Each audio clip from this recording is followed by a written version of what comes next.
बिस्मिल्लाहिर्रहमानिर्रहीम अस्सलाम वालेकुम। आपको इन्फो टीवी में खुश आमदीद कहें कि आज के वीडियो में तमाम परदेसी भाइयों को बताएंगे जो सऊदी अरब में काम करते हैं कि अगर आपके साथ इन फ्यूचर जो है अभी किसी के साथ ऐसा मसला है या इन फ्यूचर किसी के साथ कफ़ील के कंपनी के साथ मसला हो जाता है तो आप मकतूबुल अमल में या लेबर कोर्ट में किस तरह से ऑनलाइन घर बैठे हुए उसके ख़िलाफ़ कंप्लेन कर सकते हैं, अपना केस फाइल कर सकते हैं। आपको स्टेप बाय स्टेप तमाम प्रोसीजर समझाएंगे। तो वीडियो आपने मुकम्मल देखनी है तभी समझ आएगी कि कैसे करना है, क्या होता है। तो वीडियो को स्किप नहीं करना। तो चलिए शुरू करते हैं। सबसे ज़्यादा जो झगड़े होते हैं या जो मामलात ख़राब होते हैं वो किन वजह से होते हैं? या तो ये होता है कि आपके जो एंड ऑफ सर्विस के जो बेनिफिट हैं वो आपको यानी कि जॉब जब छोड़ते हैं तो हकूक़ जिसको आप बोलते हैं वो आपको नहीं दिए जाते। आपको बिना वजह जो है अनफेयर आपको टर्मिनेट या जॉब से निकाल दिया जाता है या आपको तनख्वाह जो होती है वो आपकी टाइम से नहीं मिल रही है। मोस्टली इन्हीं रीज़न्स की वजह से जो है झगड़े और मसले मसाइल होते हैं। यहाँ आपको ये बता दें कि अगर आपका कफ़ील या कंपनी से जो है मसला चल रहा है तो आप ऑनलाइन कंप्लेन पहले करवा दीजिए, इससे पहले कि आपका कफ़ील या कंपनी आप पर हरूब लगाए। क्योंकि जब आप ऑनलाइन केस फाइल कर देते हैं और आपका जो कफ़ील होता है वो आपको हरूब नहीं लगा सकता। और दूसरा, अगर आपका इकामा जो है या वर्क परमिट एक्सपायर हो जाए तब भी जो है आपका कफ़ील कंपनी हरूब नहीं लगा सकती है। अब चलिए शुरू करते हैं। सबसे पहले कि किस तरह से केस फाइल करना है। सिंपल प्रोसीजर है। नंबर 1 स्टेप आप नोट कर लें। आपने मिनिस्ट्री ऑफ लेबर की वेबसाइट पे जाना है जो कि www.mol.gov.sa है। ये लिंक आपको नीचे डिस्क्रिप्शन में भी मिल जाएगा। ठीक है, इसको आपने क्लिक करते हुए आपने मिनिस्ट्री ऑफ लेबर की वेबसाइट पे जाना है और ऊपर जो है आपको कॉर्नर पे जो आपको ऑप्शन नज़र आ रही है उस पर क्लिक करते हुए आपने अपना अकाउंट बना लेना है। ठीक है, अब सबसे पहले जैसे ही आप अपने अकाउंट में लॉगिन कर लेंगे, सिंपल है, आपने इकामा नंबर डाल के अपना नाम डाल के आपने उसको अकाउंट बना लेना है। उसके बाद आप जैसे ही लॉगिन करेंगे आप सबके आपके सामने जो सबसे पहले जो ऑप्शन आएगी ये आपकी स्क्रीन पे जो आपको इस वक्त नज़र आ रहा है। यहाँ पे देखिए ये एरो के साथ सर्कल किए हुए हैं। ये आपके लिए जो है सर्कल करके इस तरह बनाए गए हैं स्टेप बाय स्टेप ताकि आपको समझ आ सके। ठीक है, ये देखिए जब आप लॉगिन करेंगे यूज़र नेम पासवर्ड और ये कोड डाल के लॉगिन पर क्लिक करेंगे। उसके बाद नेक्स्ट जो आपके सामने पेज इस तरह का आएगा उस पे देखिए आपने ये एरो के निशान और सर्कल्स को देखना है। ठीक है, गौर से। तो यहाँ पे देखिए आपने यहाँ पर आपके सामने आ रहा होगा इंक्वायरी सर्विसेज, उसके सामने देखिए बवाबा अल अफराद। ये जो ऊपर कॉर्नर पे जो बना हुआ है डब्बा सा, आपने इस पर क्लिक करके और ये बवाबा अल अफराद पे क्लिक करना है। तो आपके सामने जो अगला पेज आएगा उस पर आपने देखिए केस मैनेजमेंट लिखा होगा और उसके नीचे देखिए स्टार्ट सर्विस लिखा हुआ आ रहा होगा जिस पे ये जो एरो का निशान नीचे बनाया हुआ है ये देखिए यहाँ पे स्टार्ट सर्विस पे आपने क्लिक करना है।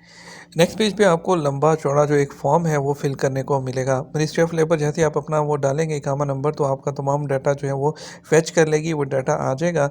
अब देखिए जैसे ही आपने स्टार्ट सर्विस पे क्लिक करना है तो आपके सामने इस तरह का कुछ पेज आएगा। ठीक है, उसमें आप देखिए सबसे पहली ऑप्शन लिखी है असील। ठीक है, और असील पे यहाँ पर उसके नीचे आप लिखिए हैं अल-लुग़तल अल-उम यानी कि आपकी मदर टंग। ठीक है, और मदर टंग आपने सेलेक्ट करनी है। उसके बाद आपने नीचे जो ऑप्शन लिखी हुई आ रही होगी आपके पास वो लिखी आ रही होगी कि आपका जो नियरेस्ट ऑफिस है इकरब मकतब अमल अल आखिर मुकर्रमल यानी कि आपका नियरेस्ट ऑफिस कौन सा है। ठीक है, उसके नीचे देखिए आमिल मंजली, ठीक है, डोमेस्टिक वर्कर या आमिल नॉर्मल वर्कर। ठीक है, दोनों में से अगर जो है आप अपना सेलेक्ट कर लीजिएगा कि आप नॉर्मल वर्कर हैं या घरेलू वर्कर हैं जैसे कि ड्राइवर वगैरह ये होते हैं वो। ठीक है, उस पर आपने ये सिलेक्ट करने के बाद आपने लैंग्वेज में इंग्लिश सेलेक्ट कर लेना है। ठीक है, और बाकी आपने चीज़ें अपना डेट ऑफ बर्थ और बाकी सारी चीज़ें अपना नाम, अपना मोबाइल नंबर, तमाम चीज़ें जो है आपने ये फिल कर लेनी है। ठीक है, और उसके बाद जो है उसके बाद आपके पास आएगा कि नेक्स्ट स्टेप में आपके पास आपका मंतका यानी कि आपका प्रोविंस मक्का तबूक मदीना जो भी है सिटी में आप अपना जो सिटी है आपका वो लिखिएगा। हैया डिस्ट्रिक्ट मदीना यानी कि आपकी सिटी कौन सी है। हैया मीन्स डिस्ट्रिक्ट और शारा मीन्स स्ट्रीट। और उसके बाद रकमुल मबनी यानी कि आपका जो है बिल्डिंग नंबर। और उसके बाद अल रम्ज़ अल बरीदी यानी कि आपका पोस्टल कोड। ये तमाम चीज़ें आपने इसके अंदर लिख देनी है। स्टेप 3 के अंदर नेक्स्ट में जो फॉर्म है उसके अंदर आपके पास लिखा हुआ आएगा आपने जो नेक्स्ट में लिखा आएगा इसमें आपको बताते हैं जहाद गैर हकूमा नो अलमदनी यानी कि आपने कफ़ील का यहाँ पे आपने नाम सेलेक्ट करना है। ठीक है, और उसका कफ़ील का एड्रेस लिख देना है यहाँ पर।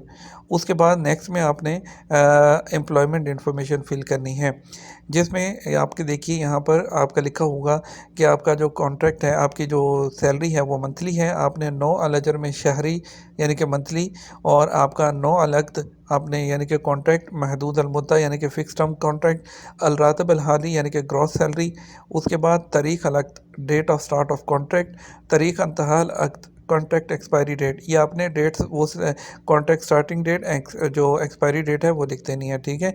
उसके बाद नीचे जो ऑप्शन है मा ज़ाल अला रासुल अमल, are you still on the job, क्या आप अभी भी काम पर हैं, तो आप इसको यस ला या नाम उसको कर दीजिएगा, ठीक है। उसके बाद अल सबब यानी कि रीज़न लिखिए कि आपने जो है वो क्या मसला हुआ था, और आपके काम का नीचे तारीख़ आखिर यौम अमल यानी कि आपका काम पर आखिरी दिन कौन सा था, ठीक है। ये करने के बाद अगला जो स्टेप है जिसमें आपने लिखना है, उसमें ऑप्शन में फ़िल करना है आपके पास कि आप किस तरह का केस करना चाहते हैं अपने कफ़ील पर। उसमें लिखा होगा अल्फ़ा अलरईसा मेन कैटेगरी, अल्फ़ा अलफरिया सब कैटेगरी, और या कोई दूसरी डिटेल आप लिखना चाहते हैं नीचे तो आप वो भी लिख सकते हैं। आप चाहें तो आप इसको जो है उर्दू में इंग्लिश में ट्रांसलेट भी कर सकते हैं। क्लिक करके पेज को इंग्लिश में या उर्दू में ट्रांसलेट करने की ऑप्शन मौजूद होती है। सबसे आखिर में आप देखेंगे तो एंड पे आपके पास ऑप्शन आती है, वो है डॉक्यूमेंट अटैच करने की। यहाँ पर आपके पास जो सारे प्रूफ होंगे, आपकी अटेंडेंस का प्रूफ, आपकी सैलरी का प्रूफ, जो जो प्रूफ आपके पास है वो तमाम आपने जो है यहाँ पर फिल करने हैं। जैसे कि अगर वो कहता है कि आप काम पे नहीं आ रहे थे, आपके पास अटेंडेंस का प्रूफ है, वो कह रहा था कि मैंने सैलरी टाइम पे देता हूँ, आपके पास बैंक स्टेटमेंट होगी, आप अपनी बैंक स्टेटमेंट को उसके साथ अटैच कर सकते हैं। और इस तरह से रिलेटेड जितने भी आपके पास कंप्लीट प्रूफ होंगे, तमाम डॉक्यूमेंट आपने यहाँ पर अटैच कर देने हैं। उसके बाद जैसे नेक्स्ट करेंगे, आपके पास कहेगा कि आप एक्नॉलेज करें, ठीक है। यानी कि वो डब्बा आएगा, टिक मार्क कर देना है आपने उसको, और आपने सबमिट करना है।